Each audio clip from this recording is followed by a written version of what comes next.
We are back on the Rational Boomer podcast. Hopefully, your day is going well. It is Sunday. I'm here alone this time. I want to thank Will for joining me yesterday. Normally, it would have been Ed, but Ed had some things going on. He couldn't make it this week. So, Ed will be back next week, and Will filled in for Ed yesterday. And it's always a welcome opportunity for Will to come by. He's always fired up. He knows a lot of stuff, and he's good at explaining the shit he knows. So we're always welcoming of Will and any of the other listener co-hosts that come on the show. We'll have more in the coming days and weeks. Old Soul for next week, of course. She comes in once a week. It's I really enjoy having those shows with those people on the show with me. It actually makes does two things. It makes it easier for me to do the show, uh, and it also I think makes the show better because it offers a different perspective. Um, I'm fine. I can talk about the things I talk about, and we're all on the same page and of the same mindset. But it's often good to get a counterpoint or just something that's a little different than what we talk about here when it's just me. So thanks to Will for coming in. We'll have more guests coming up this week, and we'll keep you posted as to who they are and when they are coming. Now, of course, this past week was a busy one. We had the Democratic National Convention, which was absolutely crazy. It couldn't have gone any better than it did. It really worked up the Democrats. It incited them to be more confident and to go forward toward this election in November. Now, I'd heard a story that the Trump team is sending out a notice to its people warning them that with this convention, it's possible that Kamala Harris will get a bump in the polls. It could be anywhere from 1 to 5%. And that's true. That's likely, especially when you have a successful Democratic National Convention like we just had. And they went on to say in this note that in when Bill Clinton did his convention, he went up 8%. George W. Bush was 5%. Hillary Clinton, after her national convention, she went up 4%. So they're saying, well, it could happen. So be ready for it. They say it always happens after conventions, and it's only temporary. Of course, it's only temporary, which is bullshit. But you know what's ironic about this whole commentary that's coming from the Republicans is they're basically saying that after a convention, people get a boost in their polling, anywhere from 1 to, say, 5%. And that's not totally true because you know who didn't get a bump after the convention? Donald Trump and the Republicans. Everybody else is getting bumps, but not Donald Trump because the convention sucked. Donald Trump is a horrible candidate, maybe the worst candidate in presidential history. So they're worried about Kamala getting a bump, and she probably will. They're not explaining why they didn't get a bump, however. Anyway, we'll start moving through the podcast, and we have some emails as we normally do. Some of them, like this next one, was basically a comment put on the podcast page, so it didn't come as an email. And this is coming from somebody who goes by the handle whatever95. I just discovered your podcast last week, and it only took a couple of listens for you to quickly become my favorite pod. At first, I thought, boomer, ugh, that's my parents. I'm Gen X. Well, imagine my surprise when I realized I relate to what you say nearly 100%. I love the daily content, and I've enjoyed everyone you've had on your podcast as well. Thank you for what you do. Whatever 95. Now, I have to explain something to you. I am a baby boomer. I was born within the range between 1946 and 1964, but I was born in 1960, so I'm a very young baby boomer, and I'm kind of almost on the cusp of a Gen X. So I can understand how Gen X's feel and speak and think. And so while I am a baby boomer, technically, I can relate to Gen Xers. So maybe that's why you're in line with my way of thinking. Because I'll be honest with you, there are boomers of my group that are older that are completely fucked in the head. I can't even understand what they're thinking, and they are hardcore Trumplafucks. So while I am a boomer, I'm close to a Gen Xer, and that's probably why we got this hybrid thing going on. All right, the next one comes from Christian. He says, this is very useful, as in some places TikTok is banned. So it is a great way of not missing those short deliveries. Thanks, Christian. What he is talking about is the Not a podcast that I have on every day. And if you haven't heard it as yet, I do it because it was a suggestion by one of the listeners. I'd never thought about this possibility, but it was a good idea. So I said, what the fuck? Now, if you're in a place where TikTok is banned, you can also get the TikToks on YouTube, Instagram, and Facebook as well. So you can find them elsewhere. I would recommend YouTube. It's probably the easiest. Just go there, search Rational Boomer. The podcast and the TikToks will be there. But what he's talking about is on the audio podcast, what we do is, or we, who's we? It's just me.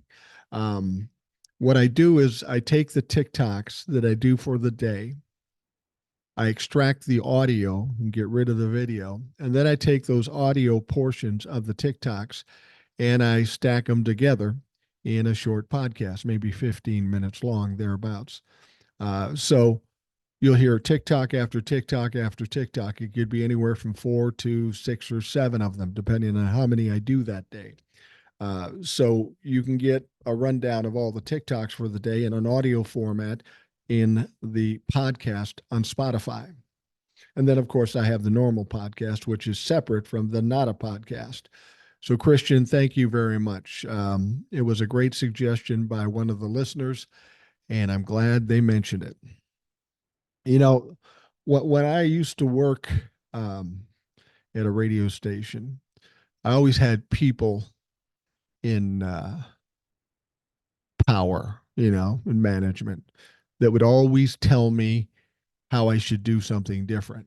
And I always told them to fuck themselves, and I didn't do it, which, didn't make me their favorite, but I was successful at what I was doing. I was making money for them. The client liked me, so they just left me alone up until the time they tried to push me out. And that's another story.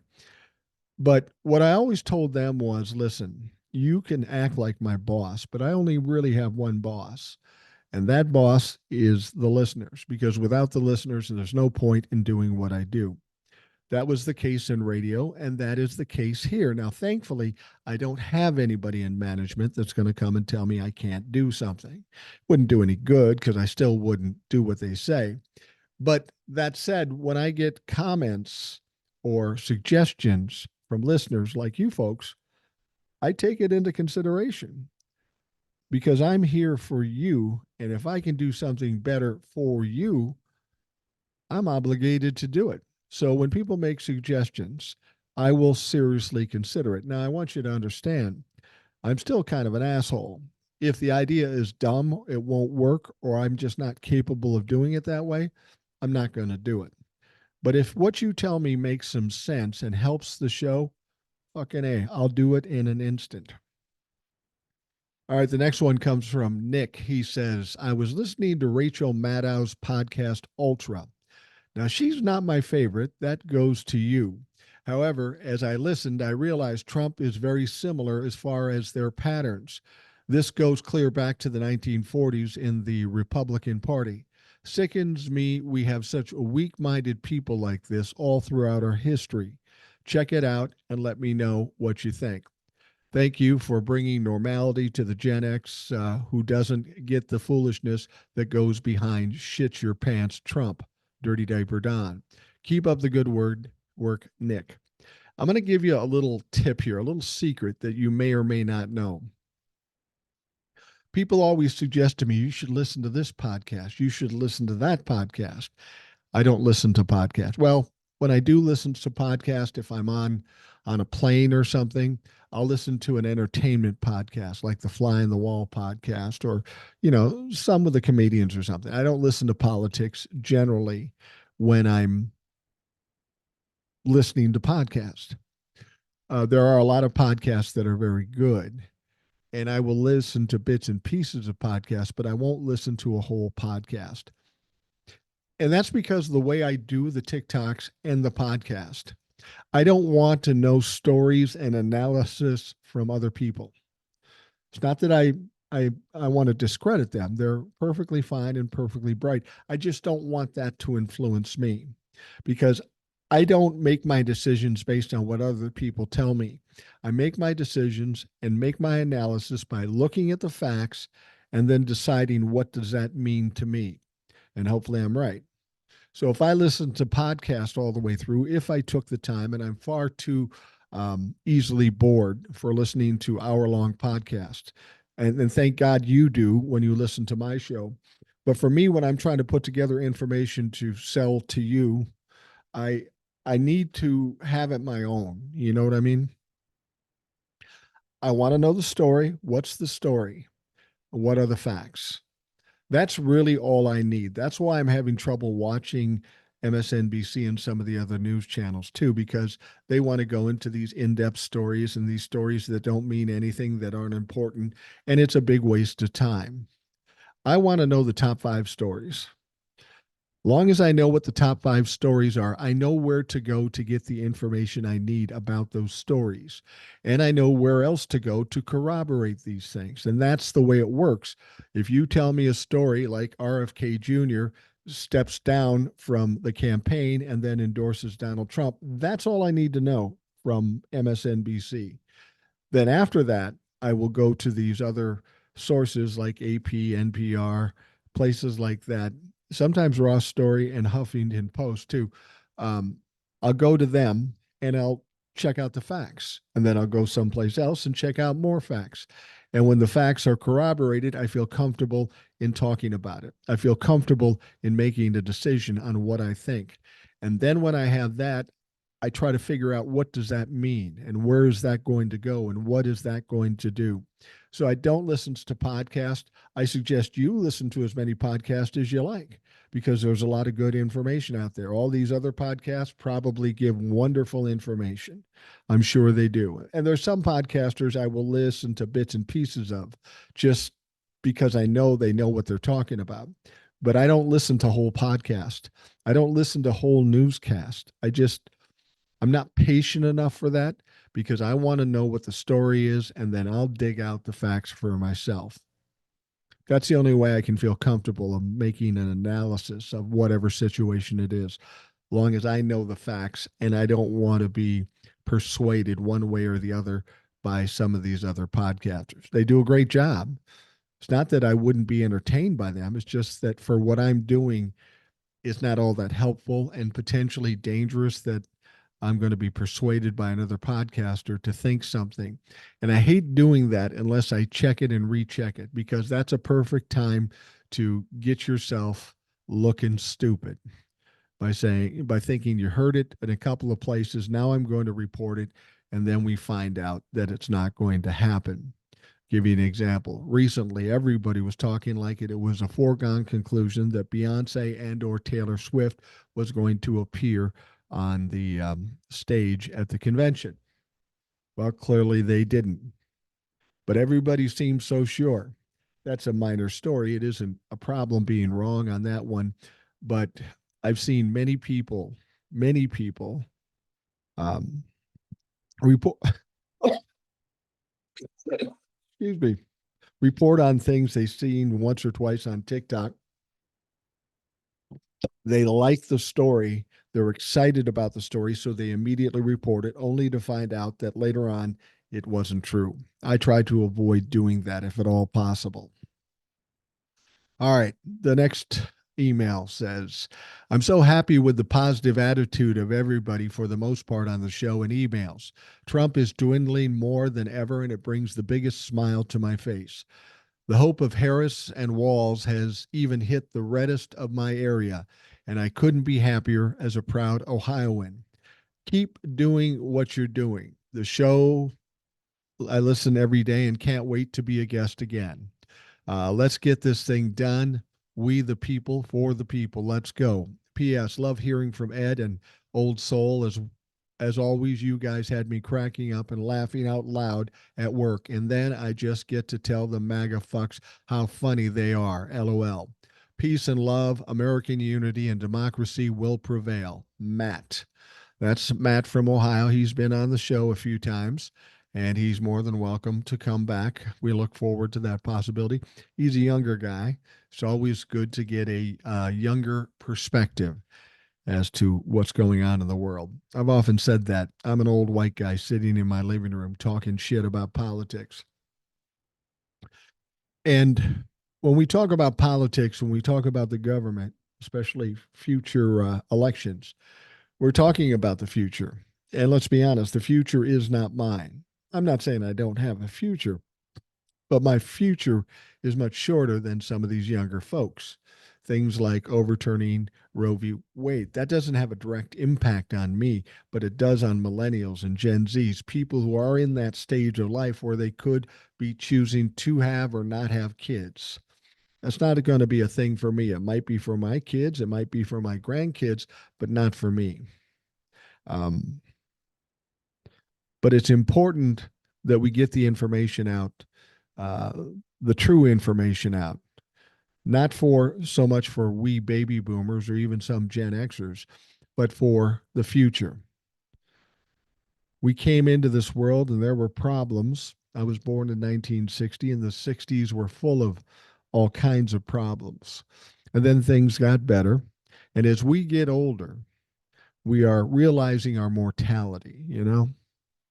We are realizing too that we have kids and grandkids, and we're fearful of what might happen to them if this continues down the trend it was going with Donald Trump.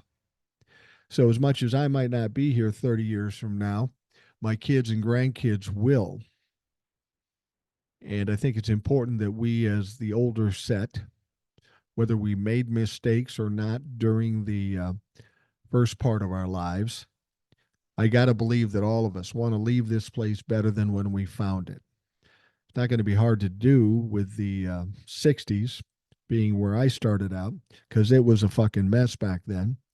But I don't want to leave this earth without trying, at least trying to do something to better the world and the country we're living in. All right, the next email comes from Old Soul. She says, "Hey, Boomer, a few weeks ago, I went to Arkansas to protest and stand with women after the AG tossed out all the signatures from paid canvassers. I told the Boomer Brigade I'd keep them updated. I just got off the phone with the women, and the Arkansas Supreme Court upheld the state's rejection of the signature petitions for an abortion rights ballot initiative. The proposal will not be on the ballot in November. It's a hard day for the women in Arkansas. They did everything by the book, but unfortunately, going up against an extreme right wing government unwilling to respect the will of the people was a bit too much. Some of the women now watch the podcast, and I have a message for them. The fight isn't over. Let's take the weekend and feel the loss, but starting Monday, we refocus. We no longer have a ballot initiative, but we do have the option to get as many people as possible to vote for VP Harris and Governor Walz. They believe in freedom for all women. Don't give up. Let's send them to the White House with the control of the House and Senate. Women like me in safe states won't stop until women are safe in all states. None of us are free until all of us are free. We'll continue to fight. When we fight, we win. Thanks for reading my email, Boomer." Old Soul. And Old Soul is absolutely right.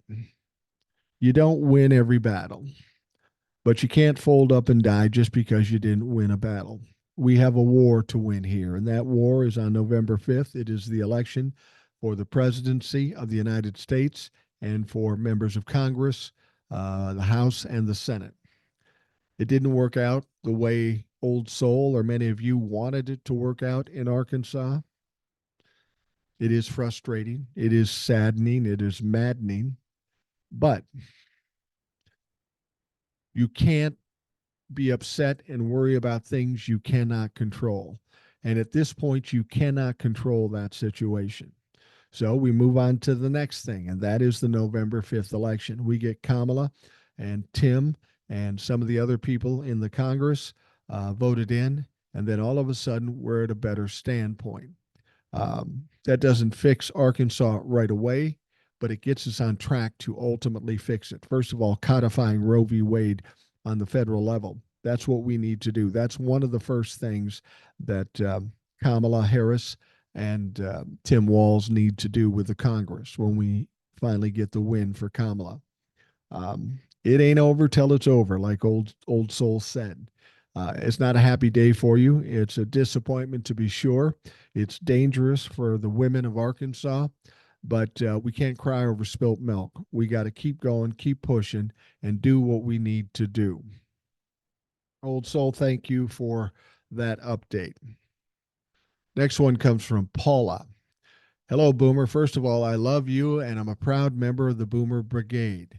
As a Hispanic female from Albuquerque, New Mexico, I sometimes feel left out. AOC was brilliant in the DNC, but she isn't getting the recognition she deserves. Life isn't just black and white, there are shades in between. Deb Haaland presented on night 4, and she is from New Mexico, the first Native American woman in the Senate. Please give these ladies a voice. Paula. Well, I tell you what, Paula, I think you're going to see women with more of a voice after this election. I've said all along the Republicans are at war against women, LGBTQ folks, people of color, um, all types of people. Anybody that's not an old white man, they're against them. And we are in a war. That's why I think that Kamala Harris is very appropriate to be the candidate. She is a woman of color and she is a fighter. And I think once we get through this November 5th election, Kamala Harris wins. We are going to see an upsurge in women getting power in this country. The glass ceiling will have been broken, and we will have many problems that need to be rectified. We've allowed old white men to try to rectify them, and they have failed. So, as I always say, if you do something and it doesn't work, the best thing to do is do something different. And what would be more different than giving women more control in government in this country? And I really think that's the way it's going to go. The women of this country, women of color, white women, Native women, South Asian women, whoever it is, this is going to be the year of the woman. The woman is going, women are going to save this country from this fascist attempt, this attempted coup. I really believe this. And I say that because, you know, the biggest issue in this particular election happens to be overturning Roe v. Wade. This is a direct shot at women. And the fact that Kamala Harris is going to lead the charge says a lot about what's going to happen in the future. This next year is going to be the year of the women. I am convinced of that. And they are going to be responsible for the win in the White House, and they are going to be responsible for all the change that's going to come after that election. All right, the next one comes from Amanda. She says, Hello, Mike. I need rational advice. My dear friend, who is 86, was frightened and upset after seeing RFK Jr.'s campaign suspension speech. It was an hour of lies and conspiracies with a little truth sprinkled in. How do I alleviate his fear? I don't want him to feel like I'm dismissing him. He is my high school art teacher from 40 years ago and my dearest friend in the world. I want to help, but listening to RFK's BS causes anxiety for me too. I'm upset that they make my friend feel fearful. Amanda. Well, Amanda, there's a lot of people who are fearful of this thing, and I'm not. I don't think we need to be fearful of this. As I've said before, Donald Trump had to make some noise, had to make some news after this incredibly successful Democratic National Convention. And the best he could come up with was getting an endorsement from RFK Jr. Now, think about that. RFK Jr. Is a less popular, crazier version of Donald Trump. We know when this is about Donald Trump, he loses.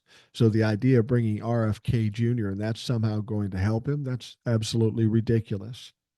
I've got a story that I'll read here in a little bit, so stay in tune with what we're talking about today. But for all intents and purposes, since RFK has done this, it hasn't changed the prospects for Kamala Harris at all. It's a bunch of noise. It's a failed attempt to try to accomplish something that Donald Trump does almost every fucking day. So you don't have to worry about it. You don't need to dismiss this man. But I'm convinced a lot of people go out every day looking for something to be worried or to worry about, that they are going to have the rug pulled out from under them. That's not going to happen in this case. This isn't going to help. And there might be an interesting twist to this whole thing. Some people have come up with some ideas of what might happen with this RFK addition, and it's kind of interesting. But even still, it's not going to have a serious impact. Donald Trump has already lost this election a long time ago when they overturned Roe v. Wade and he took full credit for it. It's over for Donald Trump. Donald Trump cannot win in November, regardless of RFK Jr. being his endorsee or if anybody endorsed him. None of it's going to help. He's too far gone at this point. We'll talk more about that in a couple of minutes. All right, the next one says, "Hi, Mike. I've been listening to you for months. This is my first time communicating. Thank you for showing me what older leadership can look like with boots on the ground. I'm 30 years old, and politics have been kind of wild in my years of observation. Listening to your perspective helps me to connect what to me is history so that I can live and understand the world through real lived experience context. I haven't been brave enough to send a message before. Maybe next time I should share more." Yeah, feel free to write anytime you want. If you want to be on the show, by all means. You say you're 30 years old. I just so happen to have a son who's 30 years old, so I understand the mindset. And I worry about the kids of that age group. I've talked to my nieces and nephews and friends of my sons.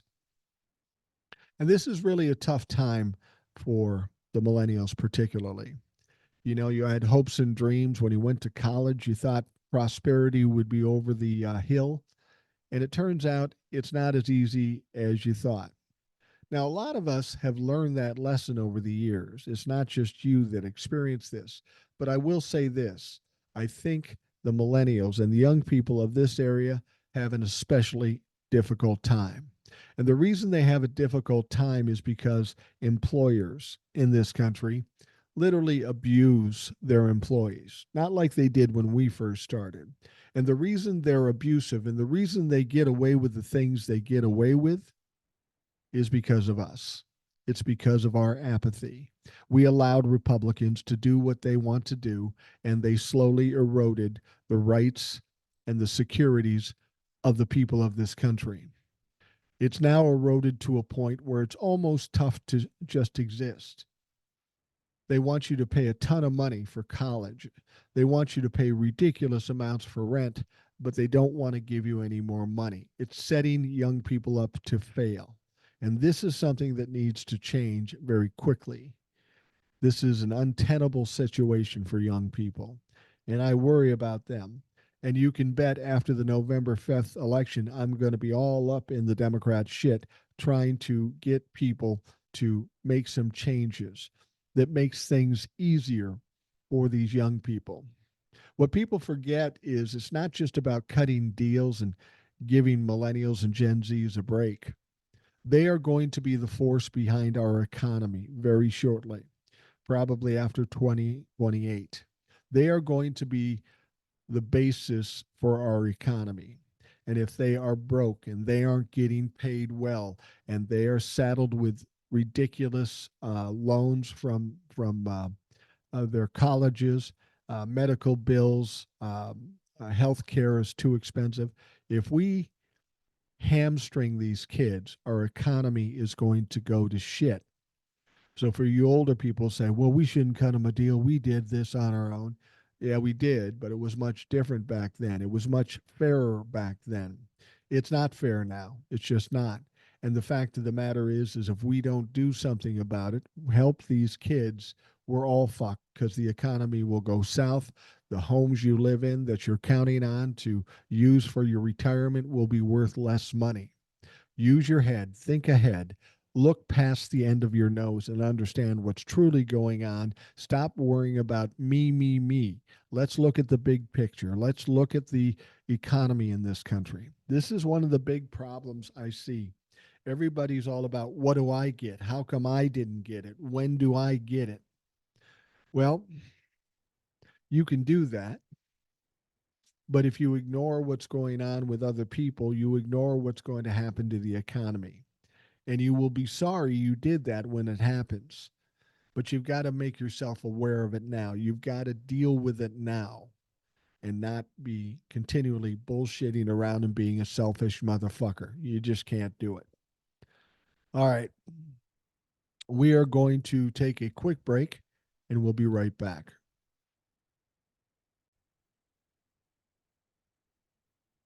All right. We have one more email. This one comes from Nancy. Says, hi, Mike. Just started listening to your podcast on the advice of my husband. Glad I did. Love your point of view and knowledge of politics and history. My husband and I were wondering about George W. Bush and why he hasn't come out with who he's supporting. We're hoping it's Harris Walls. Have a great day, Nancy. Yeah, I can guarantee you um, that George W. Bush won't come out and support Donald Trump. That's not going to happen. Will George W. Bush support a Democrat even though he's a Republican? I think it's possible. You know, one of the things that's interesting about George W. Bush, he became close friends with the Obamas. You know, the Obamas took over from him and they got to know each other a little bit. And particularly George W. Bush and Michelle Obama got to be very friendly. So he's open to reaching across the aisle, as it were. And he could very well uh, endorse Kamala Harris. I mean, George W. Bush, when he was president, I thought he was the dumbest president I'd ever seen. And then when Donald Trump came around, I missed George W. Bush because he was far better. At least he understood the fucking job. And I did honestly miss him, even though I did not like him. And let's be honest, when George W. Bush left office, he left our economy in shambles. What Barack Obama had to take over was a mess. And in 8 years, he brought us back to life and gave us a thriving economy that later Donald Trump tried to take credit for. Um, will he come out and endorse Kamala Harris? I don't know. If he's going to endorse anybody, it will be Kamala Harris. Maybe he doesn't say anything. Maybe he sits on the sidelines. I'd be surprised if he'd do that. Um, but if he's going to endorse somebody, he's going to endorse Kamala Harris. And it'll be kind of a lot of noise because he's a Republican and she's a Democrat. We've had plenty of other Republicans support Kamala Harris, but this would be a former president, and that would be fairly interesting. Certainly rare. I don't know that it's ever happened before, but if it could happen, now would be the time. Now, as I told you, we got an email, a young lady that was dealing with an older gentleman who's very fearful about the prospect of Robert F. Kennedy endorsing Donald Trump and that somehow helping Donald Trump in his effort to try to defeat Kamala Harris. And I said, don't worry about that. There is a story out there. Robert F. Kennedy Jr., of course, announced he would suspend his campaign, endorse Donald Trump. But a new model released by pollster Nate Silver shows it barely made a difference. And this is what I've said all along. You have to understand if he got 3 or 4%, meaning Robert F. Kennedy, that doesn't mean that if he endorses Donald Trump, that entire 3 or 4% will go to Donald Trump. If you remember during the primaries, when Nikki Haley dropped out of the race, she still got 3 or 4% of the votes in the primaries, even though she wasn't on the ballot. And the reason for this is it wasn't that they loved Kamala Harris or loved Nikki Haley. It was they refused. They couldn't stomach voting for Donald Trump. So just because Robert F. Kennedy is no longer a third party candidate and is endorsing Donald Trump, that doesn't mean they're going to vote for Donald Trump. These are some of these people are people that just cannot do it, will not do it. And again, according to this gentleman, Nate Silver, and their poll, and you take polls for what they're worth, you take it with a grain of salt, it hasn't really made any particular change. You might remember another circumstance where everybody said, oh, this is going to be a big windfall in terms of polling for Donald Trump. That was the assassination attempt. Oh, yeah, Don's going to win now because they tried to shoot him. But what happened? Nothing. Nothing much. You don't even hear the Republicans talking about it now, which I find kind of strange. Many of us think there's something fishy going on with that whole assassination attempt. But when it happened, they figured that, oh, everybody will feel sorry for Donald Trump and he'll win the election. I had any number of people tell me he's definitely winning now. I'm sure he's winning now. But you know what? Those people aren't talking anymore. They aren't saying that anymore because they were wrong. That's not true. Um, Maybe the base got whipped up because of that assassination attempt. But what they would have really needed is people in the undecided, the people in the moderate or the independent people to feel sorry for Donald Trump and support him. But you know, the funny thing about it is if you listen to the reporting after the incident, of course, the Trump-la-fucks were excited and solidly supporting Donald Trump. But anytime you talk to a Democrat, an independent, a moderate, they all said the same thing. It was staged. Now, I don't know if it was staged. It doesn't matter whether it was staged or not. Everybody who's not a Trump-la-fuck thinks it's staged. It hardly gave Donald Trump the sympathy that he was hoping to get, and it didn't really change the polling at all. And I think we're in a similar situation with Robert F. Kennedy Jr. endorsing Donald Trump. Now, Kennedy endorsed Trump after reportedly reaching out to Vice President Kamala Harris about a potential cabinet position. He was polling around 5% at that time when he dropped his run, maybe 4%. Pundits have since questioned what that move might mean for the election in November. Election forecaster Nate Silver, who recently told Fox News the election has shifted in favor of Harris, Saturday explained what he found in his latest analysis. The RFK less version of the model is ready, Silver announced over the weekend, he added, but it barely made any difference. Here's an explanation of the simple fix we made and why it hasn't yet moved the top line number, Silver added, sharing his own article entitled, We Removed RFK Jr. from Our Model, but It Didn't Hurt Kamala. Like everything else about the presidential campaign, Robert F. Kennedy's withdrawal from the presidential race was weird. Silver's article states both Trump and Kamala Harris have gained ground versus yesterday's model run, the last one to include Kennedy. Harris's polling average has improved from 48% yesterday to 48.8% today, while Trump's has increased 40 from 43.7 to 44.8%. So we're looking at roughly the same kind of increase. And see, that's what happened. Some of those people would never vote for Donald Trump, so they just moved over to Kamala Harris. Some of the people would vote for Donald Trump, and they moved over to him. But in the long run, it has made little, if any, impact. Representative Ted Lieu of California picked up on the new election model, writing, Translation, RFK Jr. is irrelevant and weird. And this is true. Everybody's so worried about Robert F. Kennedy being um, value added to Donald Trump's campaign, but it could go the other way too.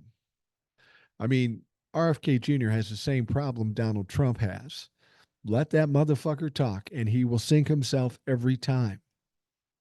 The guy's crazy. I mean, the last story about taking a dead baby bear and leaving it in Central Park and then owning up to it, for fuck's sake. This isn't going to help Donald Trump. If he keeps talking about crazy shit, then it's going to be a net loss for Donald Trump. So if you're worried about RFK, you were probably also worried about the assassination attempt. And what did you see? You saw nothing.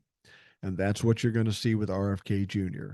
That story was big for one day. And then after today, unless there's something else happening with RFK Jr., and there might be, and we'll talk about that later, but it's really not going to impact things at all. He's not a good candidate. Donald Trump is the worst candidate. Donald Trump's problem isn't J.D. Vance. It isn't RFK Jr. It's fucking Donald Trump. I mean, everybody's worried about these people that are going to drag him down or boost his popularity. We got a guy who's the guy at the top of the ticket. He has 34 felony convictions. He's been found liable of sexually assaulting a woman. He stole classified documents. He mounted an insurrection against this country. Those are the problems for Donald Trump. Those are the reasons he will not get reelected to the presidency. Now, I insinuated something, and we'll talk about that. Donald Trump may have a card up his sleeve for an October surprise, and J.D. Vance should be worried. This is coming from a conservative columnist. Now, during an appearance on MSNBC over the weekend, columnist Jennifer Rubin, a loyal conservative until Donald Trump came along, was asked about the impact on Robert F. Kennedy Jr.'s recent Trump endorsement and how it might have an effect on the presidential race. Now, specifically, the host said, this average of national polls, we will put this up here on the screen. You can see there, before Vice President Harris took over the top of the ticket with Kennedy in the race, Trump was leading President Biden. Now, with President Harris at the top of the ticket, she's leading Trump with Kennedy in the race. With him out of the race, just a two-way race, she gets a bump. What do you make of this? Rubin replied, the more people know about Bobby Kennedy, the more people who are saying they do not want to vote for him. Exactly what I just said. I think he's a perfect match for Donald Trump, she added before making a prediction. In fact, if I were J.D. Vance, I would stick by the phone because he might just be the kind of guy that Trump would pull in as an October surprise. She continued saying, Kennedy is freaking in every sense of the word. What does she mean by that? Well, I've heard a lot of people talk about this. It would be an incredibly dumb move, but right in line with exactly what Donald Trump would do. Some people are suggesting for an October surprise to give his campaign a boost, at least he'd think it'd give him a boost, is in October dropping J.D. Vance as the vice presidential nominee and making RFK Jr. the vice presidential nominee. And still, that doesn't move the needle at all. That's not going to help at all, especially if Bobby Kennedy continues to talk. And if he becomes a vice presidential nominee in October, you can bet he's going to have more opportunity to talk. And when he does, he's fucked. And when he's fucked, Donald Trump is fucked. This is really a lame attempt at trying to get attention away from and momentum away from Kamala Harris and take it for himself. But this is a weak attempt. RFK Jr. is a horrible candidate. He's crazy. He's an anti-vaxxer. He's a fucking goofball. He's got a weird voice, and I don't care if it's an illness. People will say you shouldn't shame him for his illness. Fuck him. I don't like him, and I will say anything about him I fucking feel like because he's a danger to this country. But that's conceivable. It's a stupid idea. It won't work, but that's exactly why I would think Donald Trump would do it. Dump J.D. Vance in October to create a hubbub. He loves the chaos, remember, and then make RFK Jr. the vice presidential candidate.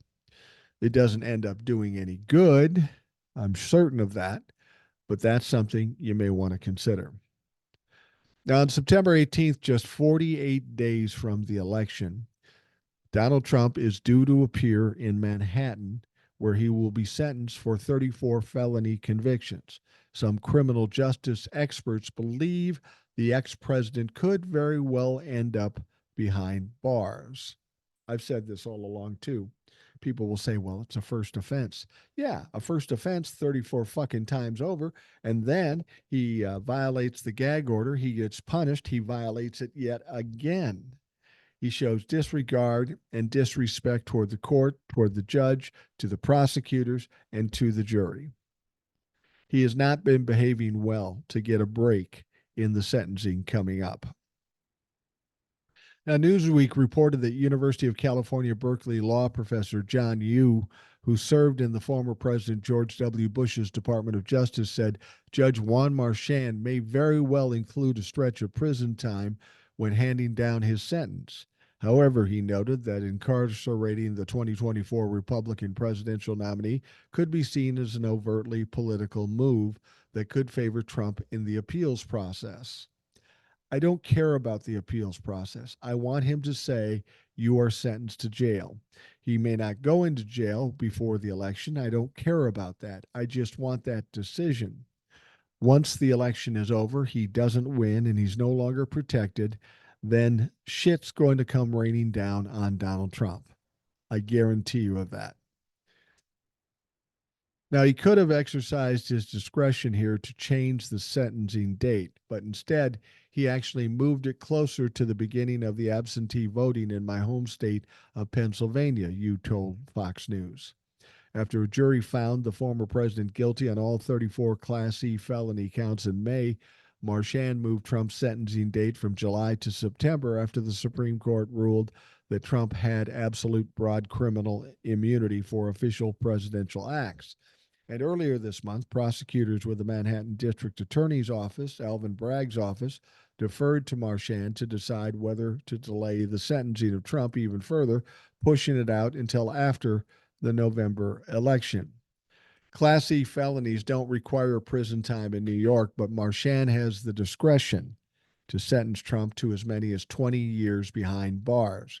Because Trump is a 78-year-old first-time offender, Syracuse University law professor Greg Germain said he didn't think Marchand would send the 45th president of the United States to a New York State prison.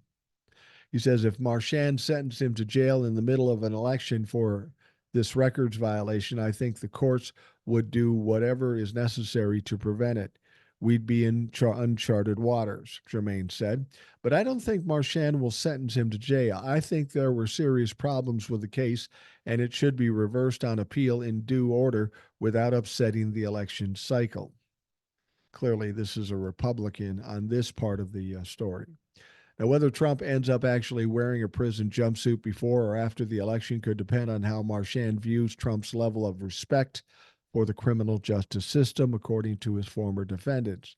Earlier this year, several people who Marchand sentenced in the past described the jurist as tough but even keeled, provided those who appeared before him respected the process.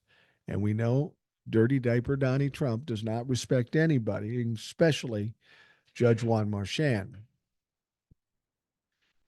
He went on to say, it seemed to me that Marchand was like, if you at least seem apologetic for your crime you did, he would be more lenient. But Donald Trump's not capable of admitting that he was wrong.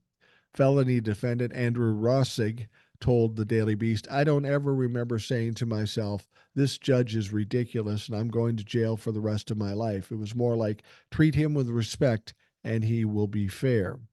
But given that Trump repeatedly violated a gag order Marchand issued during the trial to prevent the ex president from attacking jurors, witnesses, court staff, and their families, he opted for a tougher sentence. You cautioned that a prison sentence could have political ramifications.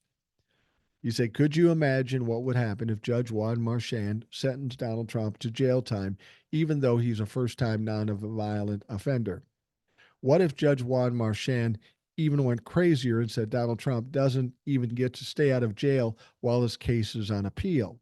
He has the power to actually order Donald Trump sent to jail immediately, although I expect he wouldn't. But this judge has used his discretion every time to try to force this trial in a political direction that will have an effect on the election, he added. So, who's to say what's really going to happen when the sentencing comes down?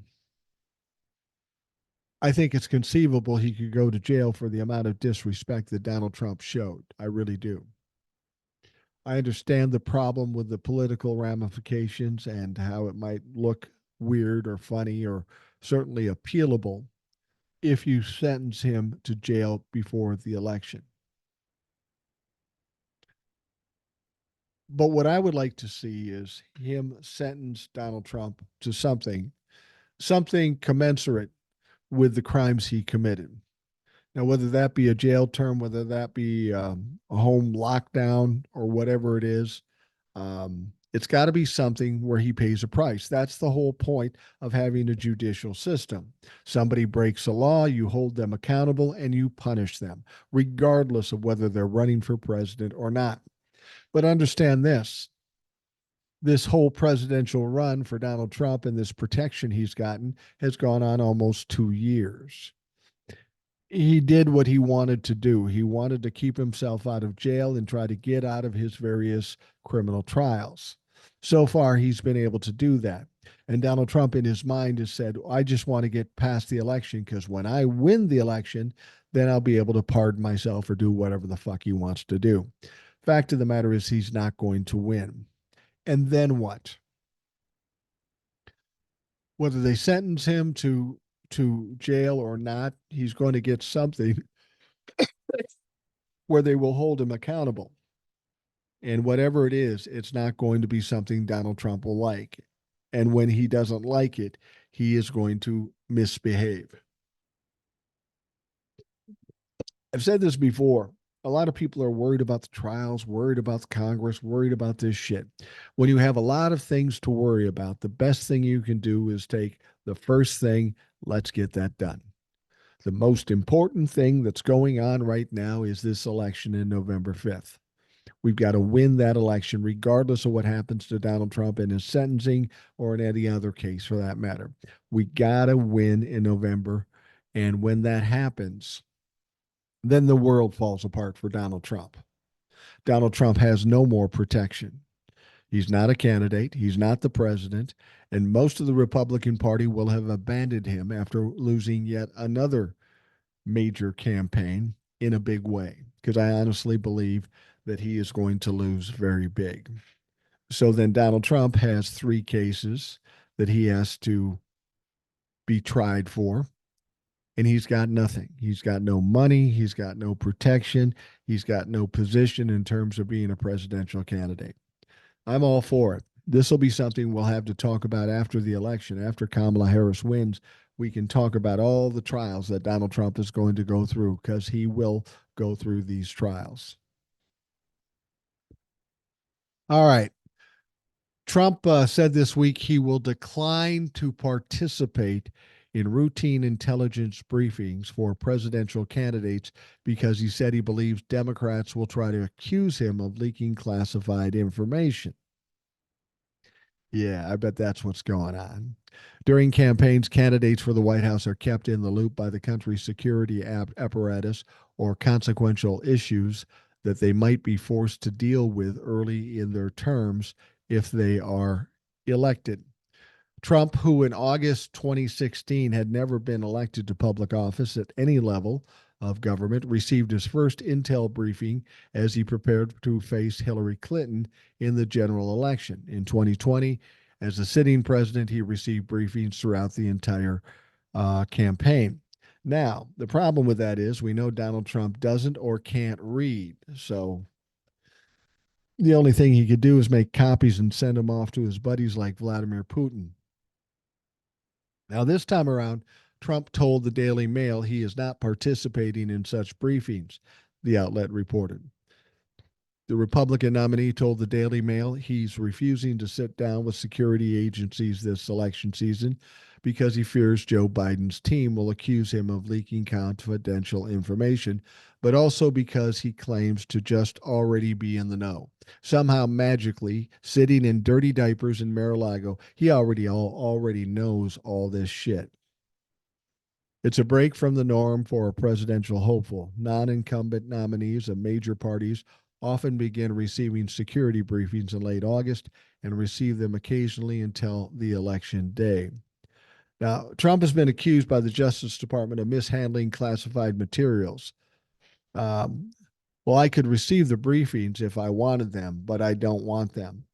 What he's really trying to say there is, I'm a convicted felon. They aren't sending me classified um, briefings. So I'm just going to say I didn't want them anyway.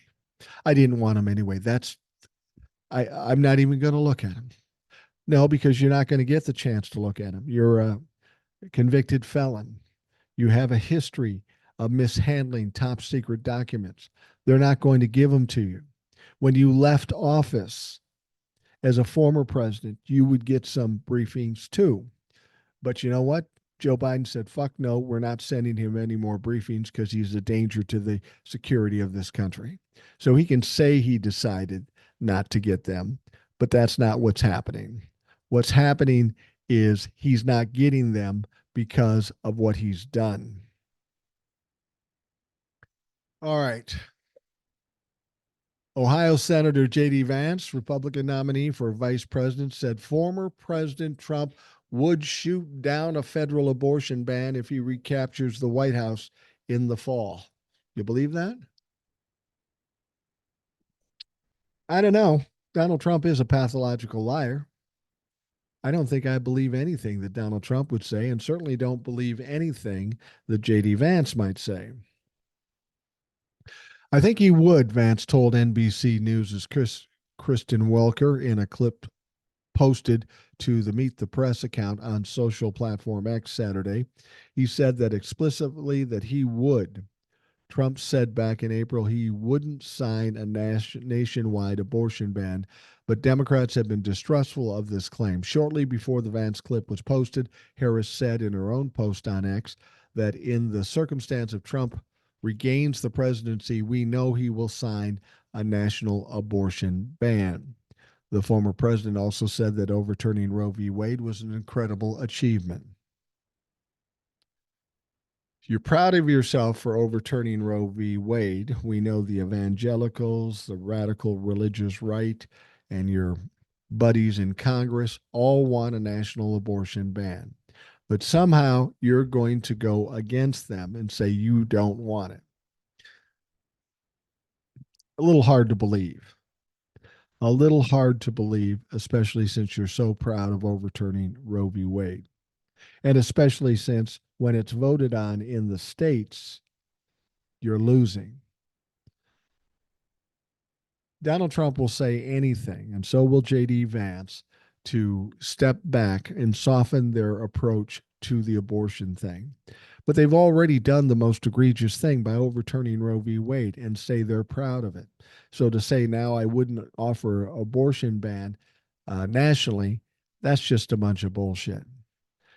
And the thing about it is he's shooting himself in the foot here. Donald Trump is shooting himself in the foot because now the radical right, if they believe what he's saying, that he wouldn't ask for a national abortion ban and he wouldn't sign off on it, they're pissed off at him. His base is pissed off at him because they want the national abortion ban. They need the national abortion ban. So Donald Trump, while he's trying to appeal to the moderates and the Democrats by saying, I won't sign a federal abortion ban, they already know that he's responsible for all this bullshit that's going on right now with uh, the taking away of constitutional rights away from women, putting them in danger. We know that Donald Trump is already responsible for that. He can try to soft shoe it out of there, but it's just not going to work. And in the process, he's going to piss off all of the radical right folks that want the national abortion ban. Donald Trump is trying to straddle the fence and try to keep everybody happy. But in the process, he's going to make nobody happy. Now, Donald Trump is also telling supporters he already has November's election in the bag and that the only way he can lose is if the Democrats cheat, raising alarms about the prospect of another Jan 6 like event fueled by election subversion. Now, a lot of people hear this and they'll say, oh, he's got some plan, some nefarious plan that's going to let him win. No, that's not what it means at all. What that statement means is he knows he's going to lose. So this is why he's now setting it up so that he can make the complaint where he can claim that it was rigged. He wouldn't be talking about that now if he thought he had a chance in the election in November. He knows he doesn't. He doesn't have any deep secret strategy to stealing the election. He's not smart enough to do that. He's no longer in power, so that's not going to happen. He's setting the narrative so that he can complain after losing this election because he knows he's losing the election. He said, our primary focus is not to get out the vote, it's to make sure they don't cheat because we have all the votes we need. This is just a bunch of bullshit from a narcissist. Yeah, we really don't need your votes. We're so successful. We've got so many votes. It's just a matter of whether people cheat or not. If he's telling people that he doesn't need the votes, that he's already got enough votes, and we're just worried about the cheating in the election, this tells me he already knows he's going to lose. He did it in 2020 just this same way. He started talking about the election being rigged before the election even happened because he knew he was going to lose. He needed some talking point to allow him to argue his point, and he's doing it again. We should not be surprised by this. You might be surprised by the fact that even delusional dirty diaper Donnie uh, understands that he's going to probably lose. That is a little surprising. I didn't know that he was capable of doing that. But there is no deep, dark, secret strategy that he's going to steal the election from. He's going to try to steal the election, but it's going to be all the same things he did the last time that he failed, and he was in power at that point. So I'm not worried about him being able to steal the election, but he is setting the tone where he can make the argument after he loses. The only problem is he's going to be a much weaker person after the 2024 election than he was even after the 2020 election. People are going to get tired of the bullshit coming out of Donald Trump's mouth. They aren't going to want to hear it, and they're going to be tired of the same old shit. We're seeing it in the rallies. People are walking out early because they're tired of hearing the same shit. We went through this for the last 4 years. Do you think anybody, even Republicans, want to go through this for another 4 years? Don't fucking think so. Donnie Trump doesn't have a deep, dark, secret plan. He's just trying to set it up that he has an excuse when he fucking loses. All right, we are going to wrap up the Rational Boomer podcast. I want to thank you for spending the time to listen. I hope you have a great day, and we will talk to you again tomorrow.